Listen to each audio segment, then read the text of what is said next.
para não ficar no afã de que a gente pode fazer cirurgia robótica ou cirurgia minimamente invasiva sem contar esses casos, a gente desenhou esse estudo há uns 10 meses atrás. A gente está numa fase de prospecção financeira, e aí é importante ter aqui pessoas, né, com contatos no Ministério, porque é o tipo da situação que agora a gente está à procura de recursos, né, via portfólio de doadores, via Instituto de Responsabilidade Social ou via o próprio Hospital Albert Einstein.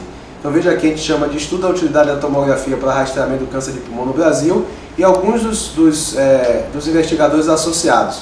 O Altair conhece, o chefe da radiologia, radiologista Rodrigo Caruso, que mexe muito com o pulmão, a doutora Sônia, que é epidemiologista, doutora da Escola Paulista, o Eduardo Meia, a mesma coisa, com pós-doutorado na Universidade de Chicago, a doutora Renê, que é chefe da patologia, o doutor Ribas, que é doutor pela Universidade da USP, o doutor Eduardo Verebe, outros tantos aqui, o Laerte, o doutor Ricardo Terra, a minha chefe, que é a doutora Márcia Macdisse, que é cardiologista e chefe do programa da cardiologia, o doutor Miguel, que é o superintendente do hospital, o doutor Riso, que é superintendente do Instituto de Pesquisa, o Ricardo Magaldi, ele é doutor também pela USP e pneumologista, o doutor José Ernesto Sucho, Marco Aurélio Scarpinella, outro pneumologista, com um detalhe. Hoje divulgamos essa semana esse número limitado de investigadores e co-investigadores, mas com a ressalva de que é um projeto em aberto que exige a participação de todos. Vocês vão ver por quê. O objetivo é avaliar a utilidade da tomografia no rastreamento do câncer de pulmão, o racional que todos conhecem, que é a questão da agressividade do tumor e o quanto que nós diagnosticamos esses pacientes em estadio avançado, e o planejamento aqui é ter 1000 indivíduos. Desses 1000, numa população que é grande e fumante, espera-se que cerca de 700, por dados de literatura, tenham um exame sem alteração, e estabelecendo um fluxograma que seria feito dessa forma: pacientes divididos em 2 grupos, o primeiro grupo que seria a tomografia sem alteração e o segundo grupo com a tomografia com alteração, que seria conduzido para o seguinte segmento: a primeira consulta com o pneumologista, cirurgia torácica, para complementação do registro, nesse caso os pacientes com alteração na tomografia; a segunda consulta para discussão e tomada de conduta; a terceira para segmento pós-conduta; 4, 5, veja a complexidade. Os benefícios e perspectivas futuras, a gente cita aqui que, tal como o câncer de mama, várias décadas de discussões foram necessárias para estabelecer um consenso na necessidade de política de saúde. E para o pulmão isso não é diferente. A falta de evidência científica foi um impedimento para formar uma política adequada no câncer de mama, e é uma deficiência para o câncer de pulmão. Então a triagem para o câncer de pulmão ainda necessita de vários ajustes para determinar a política mais adequada. Nesse contexto deve ser levada ainda em consideração da alta probabilidade de achados em população de alto risco, o que já ocorre de forma aleatória em exames feitos por outros motivos. E nesse processo a tomada de conduta pode trazer danos aos pacientes quando a conduta é feita sem protocolos validados. E aqui, ainda para ver a complexidade disso aqui, nós calculamos, e esses números não estão aqui, são cerca de 2.550 tomografias sem contraste, cerca de 500 tomografias com contraste, quase 100 exames de PET scan, outros 50 procedimentos, num projeto com a duração de 24 meses, aqui o termo de consentimento informado, e o custo estimado está em R$ 1.847.146. Então não é um estudo barato, mas a gente está à procura de recursos. Então, assim, os que têm e os que não têm relação com o Hospital Albert Einstein estão mais do que convidados a se aproximar dessa iniciativa. É uma iniciativa que acredito, do interesse de todos. O hospital entra, nesse caso, com recursos técnicos, os médicos. A perspectiva aqui é o arrolamento de indivíduos sem cobertura de convênio, portanto esse valor aqui inclui a tomografia, inclui os exames complementares, inclui tudo que é de material necessário, mas não está incluso, obviamente, consultas e pessoal, recurso humano. Nem cirurgia. As cirurgias estão incluídas no material, mas o cirurgião não. Então, são pessoas que estão envolvidas institucionalmente para realizar o segmento e a conduta desses pacientes. Eu acho que dentro dessa perspectiva aqui, existe um estudo internacional que chama o IELCAP, que é o International Early Lung Cancer Action Program, que é uma entidade que já vem há mais de 15 anos fazendo rastreamento populacional nos Estados Unidos. Na Cornell agora mudou para o Arizona, acho que, mas a Cláudia Henst, que está em contato com a gente, e eu escrevi isso baseado nas prerrogativas do IELCAP, porque a gente compartilhou o que é necessário para fazer parte do IELCAP. E para fazer parte do IELCAP a gente precisa rolar 500 indivíduos em um ano. Por isso que eu chutei o número para 1000, e tendo um recurso, a gente está em via direta com ela para a gente poder compartilhar a imagem e ter todo o protocolo do IELCAP aplicado nesse estudo. Então, mas o primeiro empecilho é a gente dar o start, né? A gente poderia pensar em fazer isso pela rede conveniada ou até através de uma campanha que tenha cobertura, mas eu acredito que nesse momento a gente ter o recurso para começar é essencial. A partir daí, com o protocolo estabelecido, aí sim, aí eu conversei várias vezes com o grupo do IELCAP pensando de que forma a gente poderia associar as duas coisas. Uma coisa que eles fazem nos Estados Unidos é a primeira tomografia é paga pelo sítio que faz o rastreamento. Achando o problema, remete para o sistema. Aí o sistema é responsável porque existe um problema.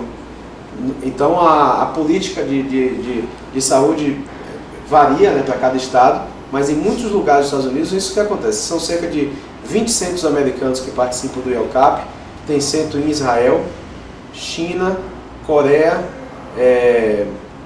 Itália e mais uns outros 2 países que eu não lembro agora, mas são cerca de 48 centros, mas nenhum centro na América Latina. E a própria doutora Cláudia, numa conversa, disse que já tentou algumas vezes ter um centro na América Latina que fizesse, mas não conseguiu ter progresso nessa situação. Então essa é uma tentativa de tentar incluir a América Latina nesse processo e assim, estamos andando, né? Não sei para que lado isso vai, porque depende, obviamente, de um recurso que não sou eu que decido que vai ter. A parte aí foi montar, ver quanto custa e agora a gente está à procura do recurso. Aceitando sugestões, obviamente, mas sugestões essas, se precisa do cheque, sugestões essas que serão levadas, né, ao corpo administrativo do Einstein, né, que é, como vocês viram, né, tem superintendente, tem todo um grupo aqui, a oncologia está apoiando, então tem o Dr. Nelson Ramichwak, que está à frente do processo com a gerente da oncologia, e a gente está, assim, de fato, prospectando, mas como eu tornei público lá, eu me sinto autorizado a tornar público aqui e dizer assim, olha, estamos a caminho. Então, Zé, quando a gente fala, como são iniciativas muito próximas, uma é um instrumento, a sua iniciativa é um processo, né, que envolve todo o sistema de saúde. Essa é uma coisa mais localizada, que envolve um centro ou mais de um centro, a partir do momento que a gente consiga instalar o processo, né, outros centros podem ser capacitados a fazer o mesmo, né, e a gente poder dividir o processo que está em andamento com outros centros. Agora, sem dúvida, é um passo a mais, né, porque no momento que a gente mostra ao sistema que o paciente assintomático com um achado, esse tem chances de ter câncer de pulmão, a gente está falando muito claro que esses pacientes já com sintomas, que são os pacientes que o Dr. Zé Rodrigues estava mostrando aqui na casuística, esses muito mais, né? Os pacientes com sintomas já têm doença avançada. Os sem sintoma são os que a gente consegue diagnosticar no precoce, né? Então, estou aceitando sugestões para poder tentar levar isso adiante. Mas é uma batalha que eu acho que a gente tem que fazer. Uma pergunta que eu fiz antes de sair de Boston, na ocasião que a doutora Cláudia Henst, que estava lá, foi se valeria a pena vir ao Brasil e tentar fazer uma iniciativa dessa, um centro de cirurgia minimamente invasiva, onde tem onde, num país onde a gente tem menos de 10% dos casos cirúrgicos, desses, provavelmente 1% é que vai ser candidato à cirurgia. A resposta foi uma resposta de insight bem interessante, disse sem dúvida, vale, porque esses pacientes que têm uma doença mais avançada e que têm a possibilidade de ser investigados, às vezes pouca, né, por falta de recurso, ou seja, de imagem ou de qualquer outra natureza, você invadir menos esses pacientes e dar o diagnóstico com métodos minimamente invasivos, faz todo sentido, porque você poupa o indivíduo muitas vezes de uma toractomia sem sentido, né? Então, a cirurgia minimamente invasiva tem lugar sim no paciente com doença avançada e para esses com a doença precoce. Você sabe quem que está fazendo o sponsorship do IOCAP? O IOCAP ele tem várias fontes diferentes, dependendo do sítio onde está sendo feito, né? Como eu tentei identificar justamente isso, como é que essa conta se paga lá? Então, em geral, os sítios que se iniciam, cada um faz o seu acerto, mas muitos deles fazem esse acerto de que a primeira tomografia é do sítio que abre, tá? E aí você, como voluntário, você tipo ganha uma tomografia. Achando o problema, a gente está falando de um país onde 80% da população é segurada, né? São outros 20 que são os uninsured que não tem para onde ir. Mas como 80% tem algum tipo de convênio, os convênios assumem depois que o problema é encontrado. Agora, em muitos lugares, os convênios não pagam essa primeira tomografia. Por isso que os centros se engajam. Lugares, né? Agora, os resultados do NCI do ano passado, que foram divulgados em novembro, mostraram pela primeira vez uma redução da mortalidade nos pacientes que foram escaneados com tomografia. Foram 50 mil voluntários, metade durante 5 anos, de 2002 a 2007. Metade foi acompanhado com radiografia, metade foi acompanhado com tomografia. A metade que foi acompanhada com tomografia nesse estudo randomizado mostrou uma redução de 20,7% de mortalidade por câncer de pulmão. Outros 7% de redução de mortalidade por outras causas, doenças que foram detectadas, placa na coronária, enfisema, doenças que foram diagnosticadas devido à tomografia. Então é uma população de alto risco para a doença cardiopulmonar como um todo.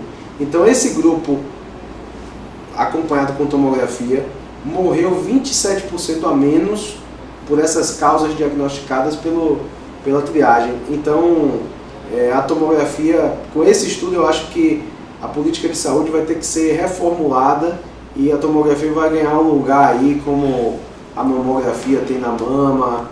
O paciente vai ter direito a esse exame, acho que muito em breve nos Estados Unidos. Aqui veremos, né? Acho que a gente tem que ver o que os nossos números mostram primeiro. Então, como a gente não tem número nenhum, a gente tem que começar por algum lugar. Acho que é assim, fonte de financiamento para esse tipo de pesquisa, na realidade ele é um rastreamento do screening, né? Então, teoricamente, ele caberia dentro de tanto de APACs, ou não de APACs, mas de aquelas iniciativas de diagnóstico que são dentro do SUS, poderiam ter como o próprio procedimento cirúrgico. Quer dizer, se você recortar esse budget nas diversas etapas, eventualmente elas caberiam dentro do SUS de uma determinada maneira e dentro dos convênios de outra maneira. Porque uma vez você identificando o paciente, esse paciente vai ter que ser operado dentro do próprio convênio. Imaginando que 60% dos pacientes do Brasil ou de São Paulo têm convênio, 40% seria o SUS, haveria um balanço. Eu não acho que esse número é real, 60%? Aqui na cidade de São Paulo convênios de vários tipos, né, mas são 60% seriam pacientes conveniados versus 40% de SUS. claro, todos têm SUS também, né? A outra coisa, tem hoje uma fonte de financiamento de pesquisa no SUS, que é uma verba para pesquisas de interesse no SUS. Tem um edital específico para isso. E a outra é tornar isso um programa de educação do sistema, meio que juntando com aquilo que o Zé está pensando, porque aí você entra na filantropia do hospital. Você não consegue entrar na filantropia do hospital com uma coisa assistencial, que vá, na realidade, fazer um diagnóstico. Mas, eventualmente, se você conseguir ter uma coisa de educação do sistema, de treinamento da rede do SUS, junto com a Secretaria Municipal e Estadual de Saúde, etc. Quer dizer, você tem que dourar formatar esse projeto de uma maneira que ele venha a ter impacto na saúde pública, em termos de epidemiologia, de registro de casos, a detecção precoce, enfim, aumentar a detecção precoce. Aí você modifica um pouquinho. Eu posso tentar entrar no projeto, ajudar no que eu puder também. Eu também sou lá do hospital, mas estou ainda me reaproximando dessa questão mais oncológica. Eu tenho internado os meus pacientes. Mas eu acho que talvez juntando um pouquinho as duas ideias, você consiga melhorar o approach para virar um projeto de interesse da filantropia do hospital. Como, por exemplo, o Oswaldo Cruz conseguiu colocar na filantropia do Ministério. Porque como é que é filantropia? Os hospitais filantrópicos, que não eram exatamente filantrópicos, eles são considerados hospitais de excelência. Então a gente tem Einstein, Sírio, Samaritano, Oswaldo Cruz e Moinhos de Vento, e o HCOR.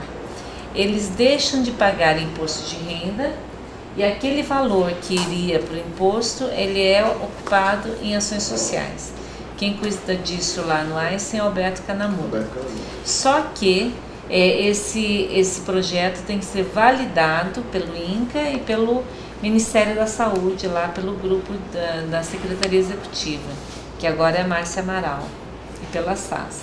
Então, ele tem que ter um interesse para o SUS, ou de organizar a rede, entendeu?